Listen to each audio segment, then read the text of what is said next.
હું ગૌતમ ચૌહાણ, ધારાસભ્ય તળાજા. આપણે સૌ જાણીએ છીએ તેમ દેશમાં અને ખાસ કરીને ગુજરાતની જનતા એ આક્રોશમાં છે.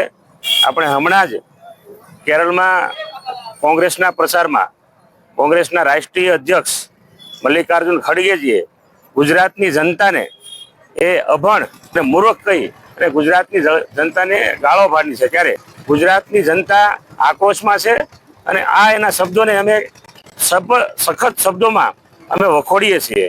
આ એની માનસિકતા જે છે કોંગ્રેસની, એ ગુજરાત પ્રત્યેની એની માનસિકતા છે એ સતી થઈ છે અને ગુજરાતની પ્રજા એનો જવાબ, આ ચૂંટણીનો માહોલ છે ત્યારે ગુજરાતની પ્રજા એનો જવાબ આપવાની છે અને ગુજરાતની પ્રજા એને જે કોંગ્રેસના રાષ્ટ્રીય અધ્યક્ષ છે મૂર્ખ અને અભણ કહી છે એનો જવાબ એ ગુજરાતની પ્રજા આપશે અને ગુજરાતની પ્રજા એનો આક્રોશ વ્યક્ત કરવા માટે, આક્રોશ ટાળવા માટે અહીંયા વિશાળ સંખ્યામાં બધા તળાજા તાલુકાના પણ લોકો બધા છે અને ગુજરાતની જનતાની સાથે અમે બધા ખભે ખભો મિલાવી અને કોંગ્રેસને કડક શબ્દોમાં અમે એને જવાબ દેવા માટે અહીંયા એકઠા થયા છીએ.